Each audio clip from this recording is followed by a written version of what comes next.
अब तू दिसंबर में एक बार एग्जाम जोन में एंटर करेगा और सीधे मई तक एग्जाम ही देता रहेगा भाई। अच्छे बच्चे मिस मैनेजमेंट के चक्कर में ड्रॉप लेते हैं। एग्जाम ही एग्जाम है, तो दिमाग की दही हो जाएगी अगर तूने ढंग से प्लान नहीं करा। आज हमें करना है और आप सभी लोगों को पता लग गया होगा। यस, हाँ या ना सारे बच्चे? क्योंकि हमारे पास टाइम कम है तो एक बार जल्दी से एक बार डिस्कस कर लेते हैं। छोड़ो भैया वो सारी चीजें, अब ये देख लो कि मैंने तुम्हें पहले ही वार्न किया था, ठीक है। अब कितने बच्चे थोड़ा थोड़ा सा एंग्शियस हो रहे हैं, थोड़ा थोड़ा सा स्ट्रेस आना स्टार्ट हो गया है, एक बार बता दीजिए। सारे बच्चे जरा यहां पर नोटिस करेंगे, ठीक है। वी आर एंटरिंग इनटू अक्टूबर। अक्टूबर और नवंबर हमारे पास 2 महीने हैं, 2 मंथ्स, ठीक है। और ये महीने आपके लिए रिवीजन के लिए नहीं है। अभी आपका फिजिक्स का भी, केमिस्ट्री का भी, मैथ्स का भी, सभी का सिलेबस भी बचा है plus revision. Syllabus and revision, पहले पॉइंट्स पर आ जाते हैं। सिलेबस प्लस रिवीजन दोनों है भाई। इसी में कुछ बच्चों के अभी एग्जाम्स चल रहे हैं, कुछ बच्चों के चल रहे होंगे, ठीक है। हाँ, तो ये सीबीएसई की डेट शीट आ चुकी है 12वीं क्लास की। अगर कोई चेंजेस आगे फ्यूचर में होते हैं तो अलग बात है, ठीक है, वो आप लोगों को पता लग ही जाएगा। जरा एक बार देख लीजिए बेटा, मैं आप लोगों को स्टार्टिंग से लेकर के अभी तक हमेशा मैंने बताया है कि माहौल चेंज होता चला जाएगा, ठीक है। अभी तो सिर्फ इसकी आई है, अभी जेईई मेंस की जैसे ही फॉर्म रोल आउट होंगे तो आप लोग फिर पैनिक मोड में आएंगे। तो आप प्लीज अपने पूरे रूटीन को जरा एक बार समझ लीजिए, ठीक है। आप लोग दिसंबर में कहीं ना कहीं जो भी स्कूल गोइंग है और जो डमी है, अब दोनों समझ लीजिए बेटा। आप लोग जो डमी वाले हैं, सर हम तो अपना जेईई की तैयारी कर लेंगे, बेटा ठीक है तू तैयारी कर, लेकिन प्लीज ऐसा मत कर लियो कि भाई तेरे 12वीं क्लास में 75 से नीचे आ जाए, ठीक है। पूरी 2 साल की मेहनत एक बार ही मुड़ जाएगी। तो दिसंबर में आप लोगों का पहले ही लॉक इन कर रहा हूं कि भाई आपका जो दिसंबर है that will be in pre boards and practicals, ठीक है। डरने की बात नहीं है। अब कुछ बच्चे कहेंगे कि सर हमें डर लग रहा है, अभी बढ़ने वाला है ये चीज। अगर आप इसको अभी से कंट्रोल नहीं करेंगे, समझेंगे नहीं, प्लानिंग नहीं करेंगे, तो ये आप समझ लीजिए आप एक ऐसी सिचुएशन में जाएंगे जहां से आप चीजों को कंट्रोल नहीं कर पाएंगे। अभी बहुत अच्छा टाइम है और मैं आपको कुछ देर पहले से ही, मतलब आप लोगों ने फील कर लिया होगा, 1 महीने पहले से ही मैं आपको थोड़ा सा डांटना, डपटना, टारगेट्स देना स्टार्ट कर रहा था। रीजन उसका बहुत क्लियर था क्योंकि मुझे पता था अब ये आने वाला है, ठीक है। ये हर साल का ट्रेंड है। अब जो डमी वाले स्टूडेंट्स हैं, मैं आप लोगों को कहूंगा बेटा तुम भी थोड़ा सा अपना इंक्लिनेशन बना लो, ठीक है। क्योंकि ठीक है आप लोगों के पास टाइम है। अब आपके साथ दिक्कत ये होगी कि आपको यही नहीं पता है कि बोर्ड्स का पेपर आता कैसा है, बोर्ड्स में लिखना कितना होता है, कितने की मार्किंग स्कीम होती है, कितने क्वेश्चंस को इंटरप्रेट करना, रीड करना, उतने टाइम में करना। वो जेईई मेंस से ऊपर का पेपर है।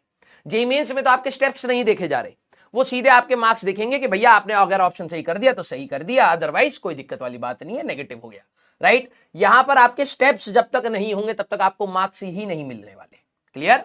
तो आप ये चीज समझिए, जितने भी डमी स्टूडेंट्स हैं, बट अब आप लोग को भी थोड़ा सा सीरियस होना पड़ेगा, ठीक है। यस, अब प्री बोर्ड्स जब आप लोग के चल रहे होंगे तो सर हम लोग अपने जेईई मेंस हमारे पास आ जाएगा। मैंने अभी ये टेंटेटिव डे लिखा है, मैंने लिख दिया है। कुछ बच्चे कहेंगे इसकी भी डेट आ गई क्या? नहीं, इसकी डेट नहीं आई है, वो जैसे ही आएगा हम लोग आपको बताते चलेंगे। मैंने दोनों का टेंटेटिव लिखा है जिससे आपको एक अंदाजा पता लग जाए कि कहीं ना कहीं आप जनवरी के फर्स्ट हाफ मतलब 5 जनवरी 10 जनवरी तक आप अपने प्री बोर्ड्स और प्रैक्टिकल्स इन सब में ही रह जाएंगे।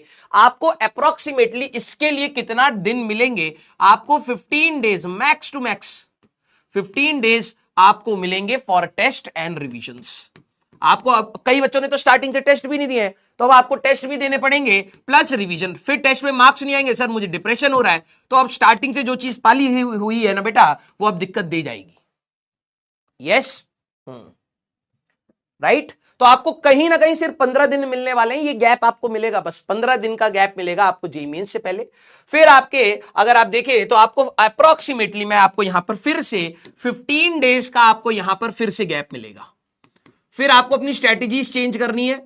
जेईई मेंस में जो भी गलतियां हुई होंगी उसमें रोना पीटना जो भी होगा आपको रोकना पड़ेगा इंस्टेंटली। आप ज्यादा गिल्ट मोड में भी नहीं जा सकते क्योंकि विद इन 15 डेज आपके फिर से एग्जाम स्टार्ट हो जाएंगे। और ठीक है, अगर आप देखें पहला आप लोगों का फिजिकल आ रहा है, कुछ बच्चों ने फिजिकल नहीं लिया होगा तो उनका 20 तारीख से होगा, कुछ बच्चों ने कंप्यूटर साइंस ली होगी तो उनका 25 तारीख को खत्म हो रहा होगा। अब कई बच्चे कहते हैं सर इतना गैप है हम लोग स्ट्रेस फ्री रहेंगे, लेकिन जब तक आपका आखिरी एग्जाम नहीं होता तब तक स्ट्रेस नहीं खत्म होता। 100% खत्म नहीं होता है। हाँ, आप थोड़ा सा रिलैक्स स्टेट में कह सकते हैं, लेकिन स्ट्रेस आपका खत्म नहीं होगा जब तक आपके सारे एग्जाम्स बोर्ड्स के निपट नहीं जाते। तो 25 तारीख आपको लास्ट दे रखी है, और जनरली जो ट्रेंड है वो जनवरी हमारे पास अप्रैल में अगर आप देखें 5 से 10 अप्रैल की रेंज में ही रहता है। कभी 3 से हो गया, कभी 2 से हो गया, कभी 7 से हो गया, इसी रेंज में रहेगा। तो ये आप समझिए आपको फिर से अप्रोक्सीमेटली 10 डेज यहां पर मिलेंगे फिर से रिवीजन एंड टेस्ट के लिए। आप ये देखिए आपको कितना जल्दी जल्दी अपने स्ट्रैटेजीज को चेंज करना पड़ेगा।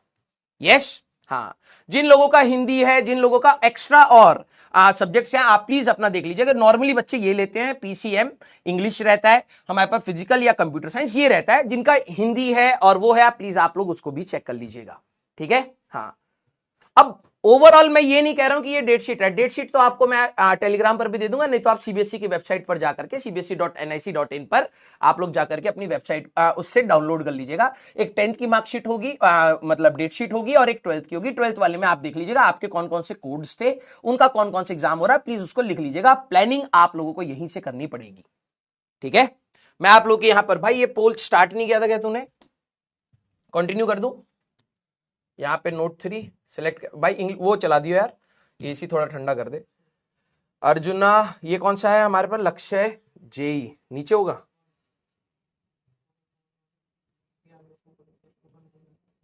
कहां है?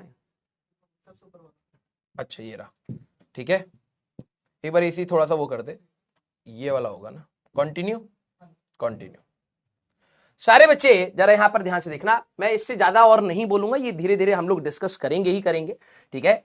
लेकिन मैं ओवरऑल आपको ये बताना चाह भी रहा था, और अब आपके सामने एक प्रूफ भी आ गया है कि जो बच्चे ना, सीरियसली बता रहा हूं, जो एक्सक्यूज अभी भी बनाएंगे ना बेटा, बहुत बुरी प्रॉब्लम में फंसोगे, बहुत बुरी प्रॉब्लम में फंसोगे। आपके साथ टीचर्स भी हैं, आपके साथ आपके पेरेंट्स भी खड़े हैं, बस आपको अपने लिए खड़ा होना पड़ेगा। प्रॉब्लम यह है कि आप चाहते हैं हर कोई खड़ा रहे, लेकिन आप नहीं करना चाहते, तो एट द एंड आप ही को एग्जाम देना, आपको समझ आ जाएगी सिचुएशन कैसे खराब हो रही है, ठीक है। मैं किस चीज के लिए कंसर्न हूं वो मैं आपको अभी बता रहा हूं। मेरे दिमाग में ये है, क्योंकि देखो भाई, नवंबर तक कहीं ना कहीं आपके सिलेबस वाले चीजें चलती रहेंगी। हमें किन किन चीजों पर ध्यान रखना है, दैट इज दिसंबर। मैं आपको स्टार्टिंग से बोल रहा हूं, दिसंबर में हमारे बैच में ऐसा नहीं है कि क्लासेस नहीं हो रही होंगी। दिसंबर में हमारा क्लास 11th का रिवीजन चलेगा, क्लास 11th रिवीजन। आप ये समझिए, आपको कहीं क्रैश कोर्स लेने की जरूरत नहीं है, एक क्रैश कोर्स टाइप का आपको अच्छा खासा कंटेंट वाला मिलेगा। अब प्रॉब्लम यह है कि उस क्रैश कोर्स में आप ये क्रैश कोर्स ही समझिएगा, क्योंकि अप्रोक्सीमेटली 40-45 डेज के अंदर आपको पूरा 11th कंप्लीट करा जाएगा। अगर आप नॉर्मली क्रैश कोर्स की बात करते हैं तो 60-65 डेज में 11th एंड 12th कराई जाती है, ठीक है। तो आपको टेंटेटिव उतना ही टाइम मिल रहा है जो एक क्रैश कोर्स का रहता है, और अच्छा खासा हम लोग कंटेंट करा देंगे उसमें, इसकी मैं गारंटी ले रहा हूं। तो 2 आवर्स प्लस 2 आवर्स, 6 आवर्स आपके लेक्चर्स आने वाले हैं। 2 घंटा फिजिक्स, 2 घंटा केमिस्ट्री, 2 घंटा मैथ्स, फॉर श्योर आपको लेक्चर्स आने वाले हैं। आप ये मत सोचना सर 1-1 घंटे का पढ़ा दो, उससे क्वेश्चंस में हम लोग कन्वर्ट नहीं कर पाएंगे। इतना हमें भी टाइम चाहिए किसी चीज को रिवाइज कराने में, या रिकॉल कराने में, या समझाने में। 6 घंटा आपका ये हो गया। इस पे आप ये मान के चलिए कि आपके 4 घंटे तो मिनिमम, मैं आपको कह रहा हूं, प्रैक्टिस देना पड़ेगा, मिनिमम है। हो सकता है कुछ बच्चे 6 घंटे तक ले जाएं, तो 12 घंटे तो आपके 11th लेकर के चला गया। इसीलिए मैं कह रहा हूं, अगर आपने अभी से 12वीं नहीं पकड़ी तो आपके प्री बोर्ड्स में आप किस पर फोकस कर रहे होगे? सर मेरे को स्कूल में मार्क्स चाहिए, अदरवाइज स्कूल वाले हमें बोर्ड्स में बैठने नहीं देंगे, प्रैक्टिकल्स में मार्क्स कट कर लेंगे, घर वाले डांटेंगे। अगर आपने आज उसको नहीं सुधारा तो ये वाला टाइम जब पूरी दुनिया कहीं ना कहीं 11th पर जा रही होगी, तो 12वीं पर ही बैठा रह जाएगा। 12वीं क्लास की स्टार्टिंग में तूने क्या बोला था, सर 11th कैसे करें? मैंने कहा उसका समय आएगा, पर्याप्त समय आएगा, हम लोग साथ में मिल करके तेरे को पढ़ाएंगे। बट बात यह है कि अभी जो बताया जा रहा है उसको कर ले। अभी भी 2 महीने बेटा, अक्टूबर नवंबर, जितना तू 12वीं खींच सकता है उतना खींच ले। जितना पढ़ा दिया है सर जल्दी जल्दी पढ़ा, वो छोड़ दे। जितना पढ़ा दिया कम से कम उसमें मास्टरी कर ले तू, ठीक है। यहां पर जो बच्चा अच्छे से मैनेज कर गया, लिटरली बता रहा हूं, सारा खेल यहां का है, ठीक है। अगर आपने अपने प्री बोर्ड्स को अभी तैयार कर लिया, इतना कि भाई बस एग्जाम से एक दिन पहले जेईई मेंस की तैयारी छोड़ी, सिर्फ बोर्ड्स की तैयारी करी, तो आराम से अच्छा स्कोर आ सकता है। तब आई थिंक आप लोग आराम से अपने 11th को रिवाइज कर लेंगे। अब देखिए पूरे दिसंबर में आपके 10 दिन तो आपके एग्जाम ही होंगे, हाँ या ना। और एक दिन पहले आप 10 दिन में इसलिए कह रहा हूं, 2 प्री बोर्ड्स होते हैं कईयों के स्कूल में, कईयों के में 1 होता है, तो 5 एग्जाम भी अगर मैं मिनिमम मानूं तो एक दिन आप पहले उसकी तैयारी करेंगे तो 10 दिन तो आपके कंप्लीटली आपके कहां चले गए, उसमें चले गए, टेस्ट में चले गए। 10 दिन में अगर आप देखें तो भाई फिजिक्स की अगर मैं बात करूं तो फिजिक्स में 10 लेक्चर आ गए जो बैकलॉग बन गए। तो ये बैकलॉग वाली कहानी आने वाली है। तो जितना अच्छा आप 12वीं को अभी निपटाओगे ना बेटा, उतना ही बेनिफिट देगा वहां पर। हो सकता है उस दिन 3 लेक्चर्स में से 2 लेक्चर तू खुद से कर पा रहा है, नोट्स खोल लिए, तूने रिवाइज कर लिया। अभी तेरे को ग्रेविटेशन बोला था, तो जिस दिन ग्रेविटेशन के 2 लेक्चर्स होंगे अगर, तो तेरे को पता है यार कि ग्रेविटेशन में रिवाइज कर चुका हूं, बस थोड़े थोड़े से क्वेश्चंस लगा लूंगा आज, तो मेरे 2 लेक्चर्स का बैकलॉग कहीं ना कहीं मैं कंपनसेट कर ले जाता हूं, राइट। तो मैं देखो 11th का भी टारगेट उतना ही देना चाह रहा था स्टार्टिंग में कि भाई वो 10 दिन जब तेरे स्कूल के एग्जाम होंगे तो तू कहीं ना कहीं ये रिलैक्स में होगा, यार ये 11th के चैप्टर्स मैंने कहीं ना कहीं थोड़े बहुत पढ़ लिए हैं, रिवाइज कर लिए, आखिरी में एक बार और देख लूंगा। समझ रहा है इंटेंशन। दूसरी बात, आप लोगों के जब प्रैक्टिकल चल रहे होंगे तो ये 15 दिन बहुत क्रूशियल है। अगर आप रोने पीटने में लग गए कि भाई स्कूल में मार्क्स नहीं आए, स्कूल वालों ने ये बोला ये बोला, आपके वो 15 दिन गए जहां पर आपको हर दिन एक मॉक टेस्ट देना है। अब कई बच्चों ने अभी तक मॉक टेस्ट नहीं दिए होंगे या टेस्ट नहीं दिए होंगे बैचेस के, और फिर वो एक्सपेक्ट करेंगे कि सर मेरे मार्क्स नहीं आ रहे। बेटा वो एक बहुत लेंदी प्रोसेस है जिसको करने के बाद ही आपको रिजल्ट पता लगते हैं, और रिजल्ट आने के बाद अपने आप को इंप्रोवाइज करना पड़ता है और अपने ऊपर एनर्जी लगानी पड़ती है, तब जाकर के आपको सुधार दिखता है। बहुत नॉमिनल सा दिखता है, ऐसा नहीं है कि आपने एक टेस्ट दिया, एनालाइज करा, फिर पढ़ा तो सीधे भाई मार्क्स डबल हो जाएंगे, तेरे अभी 50 आ रहे थे 150 हो जाएंगे, 200 हो जाएंगे, ना। तेरे को ग्रोथ दिखेगा 20-30 मार्क्स का, हो सकता है बढ़े फिर घट जाए, फिर बढ़े फिर घट जाए, वो एक लंबा प्रोसेस है। अभी से करोगे तो थोड़ा सा सुधार आपको मिलेगा, ठीक है। फिर आपके ये वाले 15 डेज, इसके अंदर आप जेईई मेंस का प्रेशर में जो भी आप सबके एग्जाम में कुछ ना कुछ सवाल गलत होंगे फॉर श्योर। आप ये मत सोचिए कि सर मैं 100% एक्यूरेसी के साथ उस एग्जाम को लिख करके आऊंगा, हो ही नहीं सकता। एक आध सवाल सभी का ही गलत होने वाला है, कुछ कुछ ज्यादा बड़ी ब्लंडर्स करके आ जाएंगे, कुछ कुछ के 5-5 सवाल खराब हो जाएंगे। तो वो स्ट्रेस आपको कहीं ना कहीं क्या करेगा, 2-3 दिन आपके खराब करेगा, फिर आप इसमें खबर, ये मतलब जो कहते हैं ना कि हमारे पास ट्रिकल डाउन इफेक्ट होगा। एक चीज अगर आप खराब कर रहे टट करके सारी चीजें आपको बिगड़ती हुई चली जाएंगी। तो प्लीज आप समझिए कि आपकी एनर्जी कहां जानी चाहिए। आपके प्री बोर्ड्स अभी से आप एनालाइज करके पढ़ लीजिए। हाँ, कई लोग बोलेंगे कि यार ये कैसा मास्टर है, जेईई मेंस का मास्टर है, वो बोर्ड्स के लिए क्यों फोकस कर रहा है, क्योंकि वो भी एक क्राइटेरिया है तेरे सिलेक्शन का, और अगर वो एक क्राइटेरिया है तो वो मेरे लिए इक्वली इंपॉर्टेंट है और मेरा गाइडेंस वहां पर देना बहुत जरूरी है, ठीक है। मैं हर साल बच्चों को देखता हूं कि सर नहीं आए हैं, अब क्या करें, अब एनआईओएस का भरे, सप्ली एग्जाम भरे, कैसे करें। ये रोना पीटने से बच जाओ, एक बारी में खत्म कर लो, ये ज्यादा बेटर है, और उसको निपटा करके फिर अपना प्रोसेस बनाना, इसके बाद की तो स्ट्रेटेजी तब की तब है। क्लियर है क्या। और बेटा अगर अब भी आपने समय बर्बाद किया, बिलीव मी ये वही टाइम है। आप देखो 11th क्लास में आए थे, आप लोगों के अंदर बहुत एनर्जी थी ना कि सर हम अपने एग्जाम में करेंगे। आ गया बेटा आपका एग्जाम, 2 महीने बाद से स्टार्ट है ये खटाखट एग्जाम। अभी तो मैंने सिर्फ जेईई के लिखे हैं, कई बच्चे और भी फॉर्म्स भरेंगे, कोई बिट्स का भरेगा, कोई वीआईटी का भरेगा, कोई वेस्ट बंगाल जेईई का भरे, सब लोग अपने अपने अलग अलग फॉर्म्स भी भर रहे होंगे। तो तुम सोचो इतने सारे एग्जाम्स होने वाले हैं, देखो टाइम नहीं मिलेगा इंटरप्रेट करने का कि भाई किसको कब कैसे फोकस करो। अभी से समझ जाओ, हाँ अभी से समझ जाओ, बेस्ट मौका है। इसके बाद जितना तुम इसमें कबाड़ा करोगे उसके बाद तुम रोते हुए चले जाओगे और कुछ नहीं होगा। यस, हाँ। जिन बच्चों को डर लग रहा है, ऑब्वियस सी बात है, इतने टारगेट्स हैं हमारे पास अचीव करने के लिए और सब में एक्सेल करने का हमारा वो है टारगेट, तो ऑब्वियस सी बात है डर लगेगा। लेकिन बात यह है कि सही आज ही डेट शीट आई है, आज ही प्लानिंग कर करके अभी भी आप सुधार सकते हैं, बेटर पोजीशन ला सकते हैं। तो ये अब आपके हाथ में है कि आप कितना विग्रसली इस चीज को करना चाहते हैं। क्लियर। यस, आइए, तो मैंने आप लोगों को ये इंफॉर्मेशन दे दी है। अब जब हमारे पास जेईई मेंस का आपके पास आएगा तो वो भी मैं आपको इंफॉर्मेशन दे दूंगा, देख लीजिएगा। अप्रोक्सीमेटली अक्टूबर या नवंबर के स्टार्टिंग में आप ये समझिए जेईई मेंस का आपको फॉर्म आ जाएगा, ठीक है। आपको भरना पड़ेगा नवंबर के लास्ट तक, अप्रोक्सीमेटली मैं कह रहा हूं, आगे पीछे हो सकता है। तो अब बस 1 महीना आपका और है, फिर जेईई मेंस का भी आ जाएगा।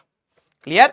Yes, it's all depends on you कि आप लोग क्या कर रहे हैं, ठीक है। हाँ, बिल्कुल एनर्जी के साथ बैठिए। अब आप ये मत सोचना कर लूंगा, समय नहीं है भाई अब करने का। अब तू दिसंबर में एक बार एग्जाम जोन में एंटर करेगा और सीधे मई तक एग्जाम ही देता रहेगा भाई, एग्जाम ही एग्जाम है।